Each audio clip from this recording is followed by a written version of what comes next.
Hey guys, KEnODvT here, and I'm bringing you a game I just played on the ladder, and I'm adding in a new feature into this video, which is going to be at the end of the video, even though I just recorded it.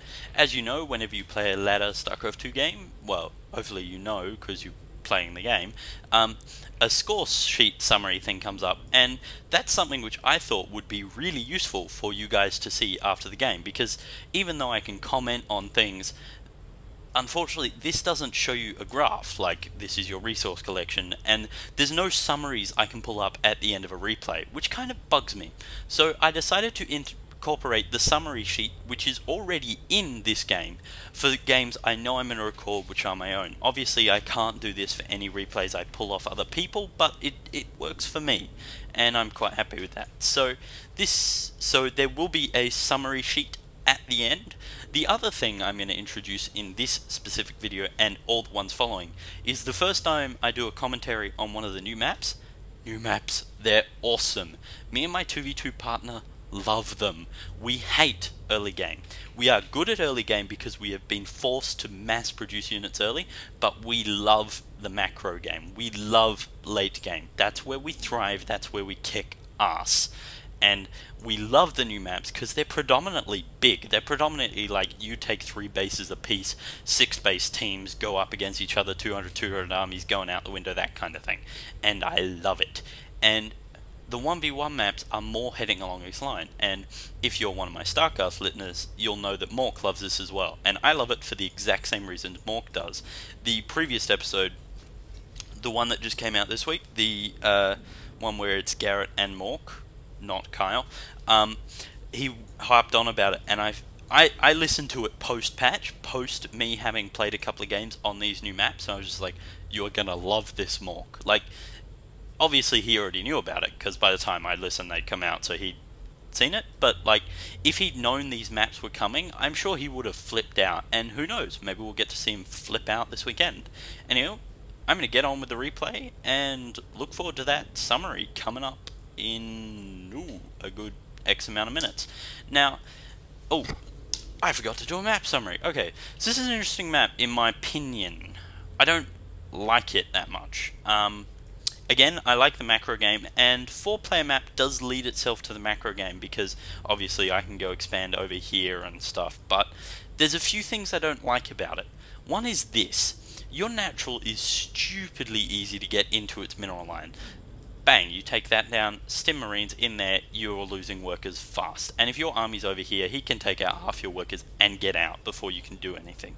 Now, of course, there's the back way of, yes, I can do that to them, but that's not my style. Maybe it should be, I don't know, but that's not particularly my style. Another thing I don't like is I've been watching Day 9 recently, and one of the things Day 9 hammers into you, like head on the ground, stamp, stamp, stamp, you need to learn this. There's like a mold on the floor which says look at minimap at all times, it's now embedded into your forehead kind of thing, stamp, stamp, stamp, embedded in your forehead again, look at the minimap. So I recently have had a love of the Zelniger Watchtower, and in my opinion, for these spawning locations, if he spawns here, this thing is awesome, because most people are just going to get to me. But with these spawning positions, that is frickin' useless until late game, and I don't like it. But again, another thing I don't like is there's this big open space. Like, your natural is hard to hold. It's just like, there's one entrance here, there's a fucking big entrance here, there's a big entrance here. So the only conceivable way I can see to hold this is you sit here with your army and you have a pylon or something there to make sure nothing happens. The gold is rocks. There's a lot of smoke on this map, which leads to me believe that there's going to be some interesting play. Smoke here, smoke here. No, there's no smoke here. Smoke here. There's smoke here. Smoke here. This would be a nice place to put siege tanks if this was your spawning positions. You could effectively lock down an army or two. So yeah, again, just a couple of my thoughts on this map. Not the biggest fan, but I see its positives. It's a little like Metropolis, but it feels more open, and in that way, I think it leads itself more towards the Zerg, because the Zerg love the open maps where they can get a nice surround on any moving army. But we're going to go back to the game. So this is a follow-up game to the GSL strat I recorded. It's not uploaded yet, because I've been having some trouble with my ripping software, converting software, whatever you want to call it. Basically, after I record, I have to do stuff to the footage. So there's I've been having some problems, so I've recorded a bunch of games, and my dog is now scratching the door. Hopefully you didn't hear that, but I just told you about it, so I guess it doesn't really matter. Come on, Spike. What was my train of thought? I'm blanking on what my train of thought was. Damn you, Spike, you interrupted me. Okay, I'm just going to go off what I'm saying. Now, this is the first game I've played in a... Oh, that's right. This is the follow-up to the GSL game I've recorded, but not uploaded. So basically the strategy is versus Terran. If you see a Terran wall off, like this, as Protoss, I've had a lot of trouble with it in the past. Now, that's sloppy. If you notice, I have population, I have minerals, but I'm doing nothing with it. So again, this is the first game I've played in a while, and I am a bit sloppy, so... warm-up game, really. I'm surprised I won. I don't normally expect to win my warm-up games, so I'm pretty happy with that. But I want to talk about a bunch of things. I want to talk about misinformation, the metagame, my strategy, and how I did it. So we'll go back to the strategy. The strategy runs along the lines of, if they wall off, they shouldn't. As against a Protoss, you do not need to wall off as Terran. A lot of people out there might not believe that, but you don't. I don't have stupidly fast units which are going to go neo in here, around your army, round behind here, and in there. Versus Terran, maybe Hellions, but again, maybe not. The only persons you really need to wall off against is Zerg, to prevent against a 6-ball, to prevent against Ling run bys, those kind of things. And he's not even walling off to try for a 6-ball, because he would have already walled off with the barracks and stuff, which I feel is more intelligent than some Terrans in this matchup. I don't like walling in. Another reason I really don't like walling in is it makes your life difficult. Like, if you do a wall in, your army is restricted. Now, it's not so much on these maps, but on most of the 2v2 maps, which is most of the games I play, the entrances into your base looks like this. So you wall off this, your army is like there, and all the way back here, and all of this stuff does nothing. So, in my opinion, in a lot of scenarios, walling off hurts you, and this is a way to exploit that. So the idea is you push a bunch of Stalkers, and you push a Void Ray or two, and then you get your Void Ray to spot, and you use your Stalker's pressure. Now, why don't you just do that with, say, a robotics facility and an observer?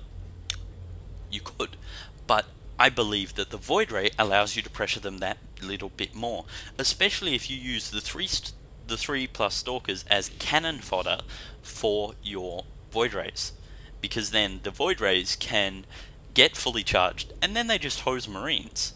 So in this game, I am watching my back rocks, because the first thing I did is I was like, I'm creating workers now, and I'm looking around the map to see what's going on, and I recommend you do it if you haven't played the map, because there are little things like that which you could miss, someone could know about, and exploit. But back to the important stuff. So the strategy is all about punishing them for this wall, allowing me to destroy their wall. Free minerals, free tech, just dead. All of it dead. You might get supply capped. Who knows? So my rough build at the moment is 9 pylon, 13 gateway, 15 cyber, 18 pylon. Then you lay down a gas right after your gateway. You then get a second gateway at like 19. Then you put down your Stargate at like 25. You've been pumping Zealots / Stalkers the entire time. But that's my ideal build. That's the build I want to do. I don't necessarily have the skill or the perfect timing to do it, and I don't think I did in this game. So that's what I want to do. It's not what I did. There was a few slick ups. Now, one of the reasons why I feel like I even had a shot in this game is this guy's Acon sucks. Well, sucks is a bad word. He's chosen to sacrifice econ for army and early pressure and an early win. Now this might work for him sometimes, but my strategy beats it, and you'll see why in a minute. So we're just going to keep going. And another thing I've been learning from Day 9, who also stamps this into you, as does Garrett and Kyle, but with Garrett and Kyle the message doesn't get across enough, and I cannot reinforce it. Scout. Your first zealot, scout. Your worker, scout. Your observer, scout. Your stalker, scout. Scout 15 times during the game. Even if the Terran's walled off, he's got a bunker here full of Marines, send a zealot up here, sacrifice a zealot, because most Terrans will wall off like this, with 2 barracks, and you'll be able to go, oh, he's got 2 tech labs, marauders. You get so much information from that, and you need it. This allows you to get such a hard counter so early. The enemy scouting you is bad. That's all I can say to it. If the enemy is intelligent, they scout you, you're dead. If the enemy is intelligent, they see your tech, you're dead. You're gone if you don't see their tech. Because if he's got marauders and I pump 2 immortals, bye, see ya, goodbye. One of the games I played recently on ladder, I scouted an early roach warren, like a 3-minute roach warren from Zerg. I'm like, okay, 7-minute. You're going to see like mass roach. So I lay down 2 robotics facilities. I don't even produce more than 2 zealots out of my gateways. By the time he pushes me with 7, no, it was like 15 roaches on a ramp this size. I've got 3 immortals sitting up here, 2 or 3 zealots and a stalker. Bye, goodbye. I hard countered you, you're dead, deal with it. Like, I got that tiny little bit of information and I thought, right, what would I hate the most if I was playing as a Zerg? What would I use to destroy me? You got to think like that. I have this tech. Okay, if I'm the Zerg, if I'm the Terran and I sit and I'm this, like you just jumped into the game and this is what you see. How are you going to be killing your opponent? It's the 3rd minute mark. You've sacrificed econ for 3 barracks. How are you going to kill your opponent? Early push.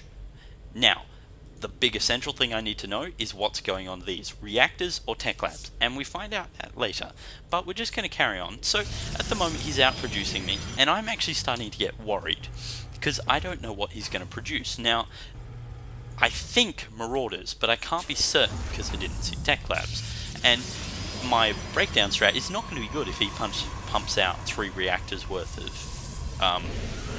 barracks, because then I'm just completely boned. Now we can see that he's playing tech labs, but I don't know that. Now I do scout in a minute and see it, which is really good, and this allows me to keep going with my strategy, which actually wins me the game.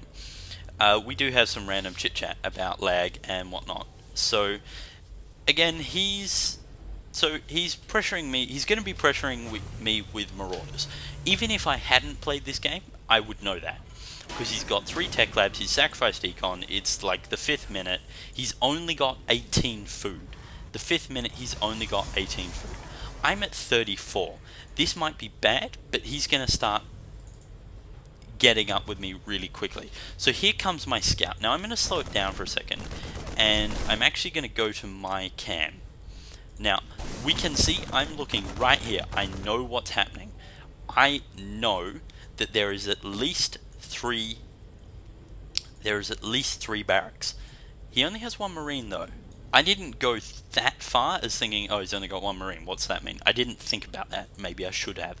What I thought about is he's got 2 tech labs. That means mass marauder. That means put down your Stargate, build a void now. That's what I did, and we'll see what happens. So I'm just going to speed it up. What's the hotkey for speeding up? Numpad plus. Ah, I feel leaked now. So another thing is he scans this area on the map 3 times. This bugs me, because knowing this, I put my Stargate back here. So he's seen 2 gateways and a cyber, actually, and that's it. And he's seen a puny little army. So I'm going to put my Stargate back here. And knowing a Terran, he's only going to scan there. And I was even thinking about putting my voids over here so he wouldn't see them. He'd bring in my army, pull back my army, push for my voids, all good. But we're just going to speed it up a bit because, in my opinion, nothing particularly interesting happens, and I've already prattled on enough about what happens and the metagame and all that. So we see him pushing 7 Marauders, maybe? So this is quite a powerful push. Like, sure, a 6 pull would pwn its ass, but for the 7th minute 1v1, that's big. That is going to be hard. And it does actually deal quite a lot of damage. Now, I'm going out to scout again, so I'm actually lucky in that I get to see it. Now, I am warping in 2 sentries. Maybe I should have had sentries then, but again, this is a heavy gas build and I don't want it. Now, this is a very bad place force field because he can actually get around it, so I have to place another one, which is also bad because I'm kind of stressing. This force field is also bad, so when this one is out, they can get in. But he's been fairly damaged, and I should be able to hold off. Here's the important thing. I have a chrono boosting Stargate. Do you see a Marine? No. Now, here's his first mistake. This is his first major mistake. He sits out here doing nothing else. I warp in 2 Zealots, put on a little pressure, sure. But he sits out there doing nothing. This push, spoiler alert, in the end takes out 2 and a bit pylons, 2 Zealots, and a Stalker or 2. And I send him with his tail between his legs, yapping back to base. He doesn't even take out a worker. I think he takes out 1 or 2. But here comes my Void Ray. He's only got 2 Marines. That was an accident. I drew a 2 big box. It's another thing Day 9 harps about. I drew a 2 big box and then did an attack move, which didn't really work. But I've now got 1 fully charged Void just eating away at Marauders. He's boned. So we now see him running away, and he took out 2 or 3 pylons, a worker or 2, and that's it. And if we look at the income tab, I'm still ahead of him. I've got more workers, like, we're alright. We got 2 Marauders and a Marine heading back. But here's where I think my stroke of brilliance happened. Here's where I think what allowed me to win the game. Okay, put yourself in the Terran shoes. I've just done an early push. It was beaten back by a Void Ray. What do? You plonk down a bunch of barracks or reactors and pump Marines for another push. So what's my reaction to that? Stop all air production. Every single last bit. I actually thought about this in game. I sat there for the better part of 15 seconds working on kind of autopilot, being like and getting it done. The other thing I thought is, let's go into 4-gate. Transition out of my tech into 4-gate to counter what he's going to counter my tech with. It's metagame. It's all metagame stuff. But the other thing is I plonked down a forge. I plonked down a forge to give myself that little bit of defending advantage. Because as far as I know, he has as good as econ as me. 4 barracks, he can pump an army, and then he can kill me. So I'm thinking, oh crap, oh crap, oh crap. I have some excess minerals. Let's lay down a cannon or 2. Just give myself that little bit of extra defense. And that's what I do. And again, he scans here, he sees my voids, I don't mind. He already knows I got voids.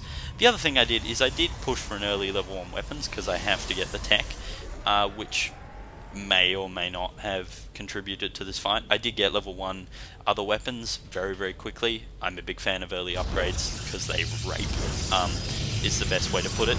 So, I am producing another Void Ray. This is kinda because I want him to know about it. This is partially because I want him to scan me again and see that I've got another Void Ray.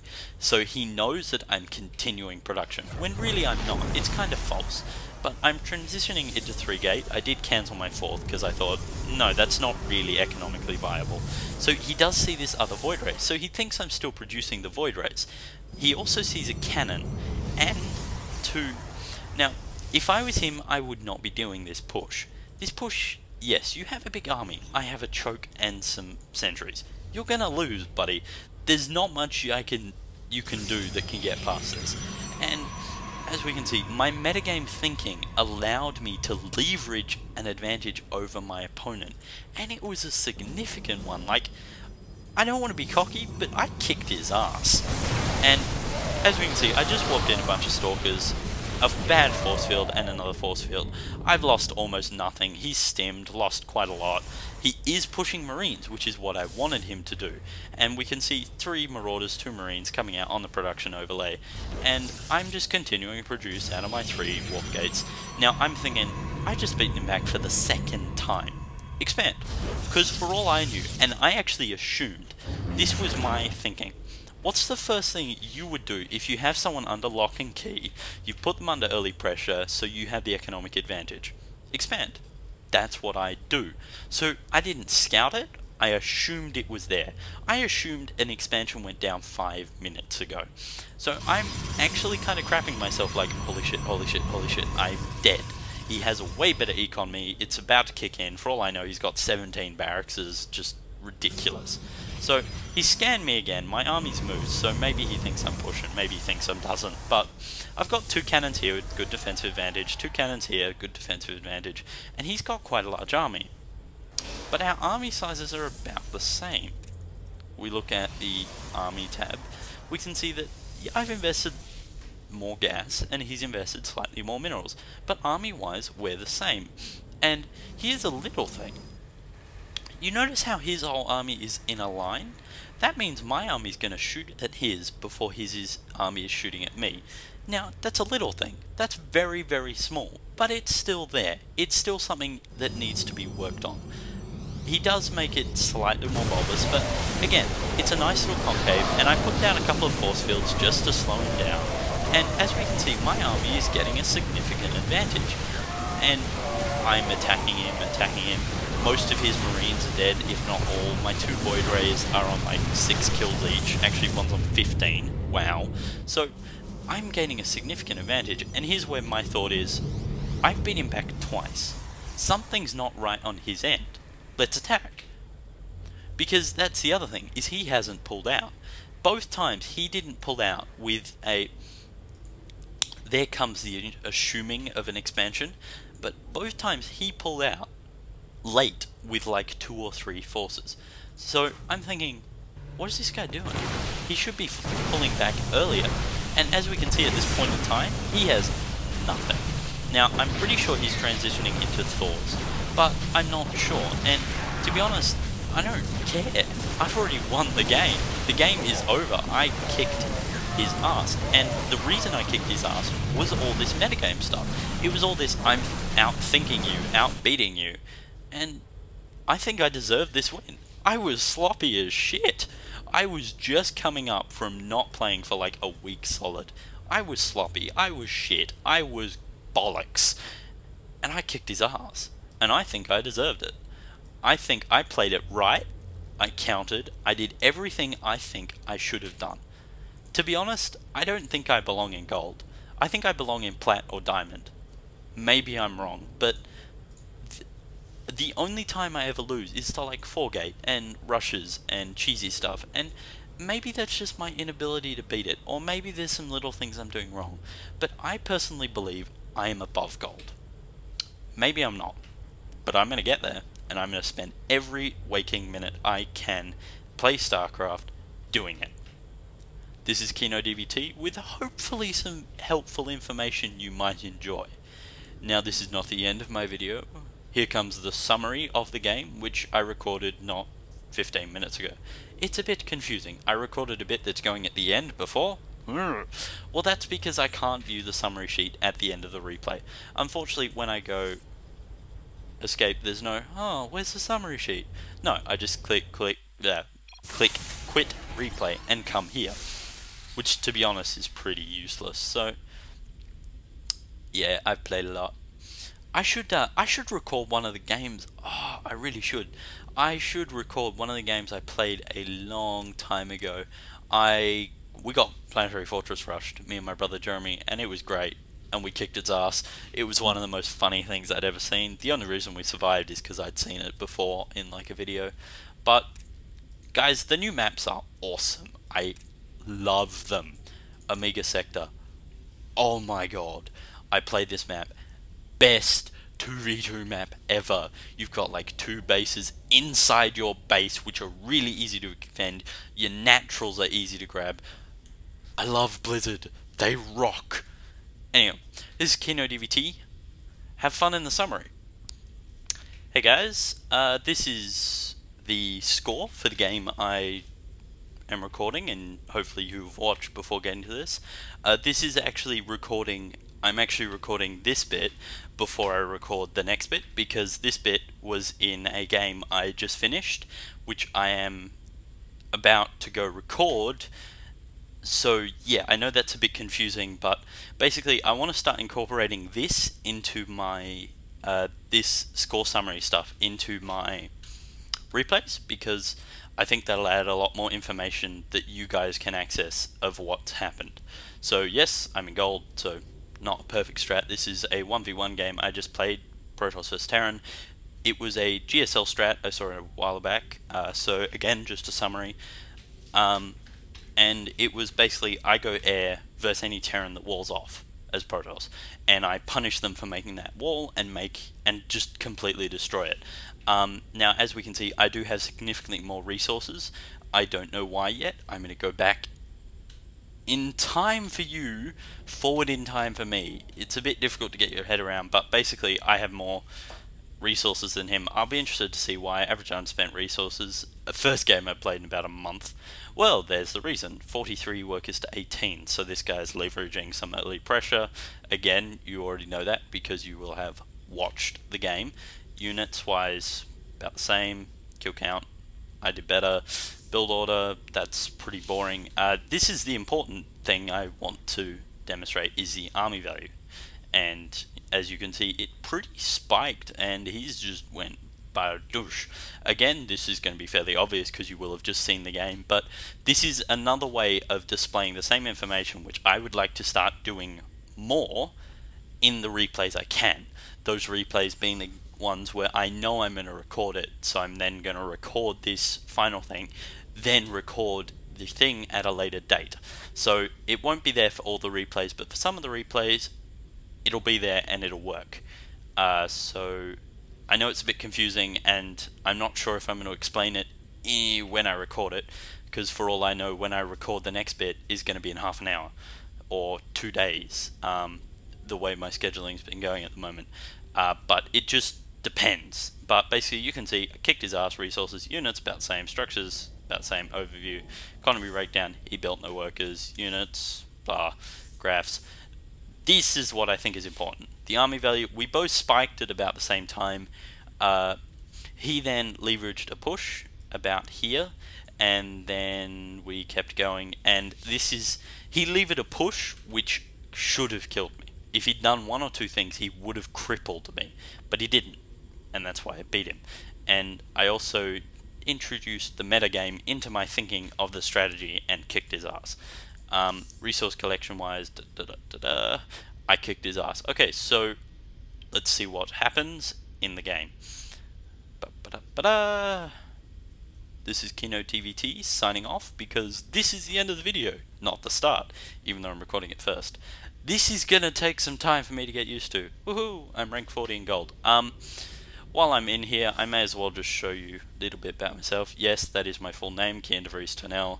It's a bitch to pronounce. I have not had a school teacher in my entire history. There's been like 2 or 3 that got it right first go. They all like go, Kian, just a bunch of other things. It's always good fun. 1v1 gold. Yeah, you can see all my stats. Nothing else particularly interesting in there. This is my 1v1 leagues, the important stuff. I've now pushed it above positive. Woo, woo, yeah. I'm looking forward to getting to plat, people. This is KEnODvT signing off, and you may know more about me now than I could want. Who knows? Ciao.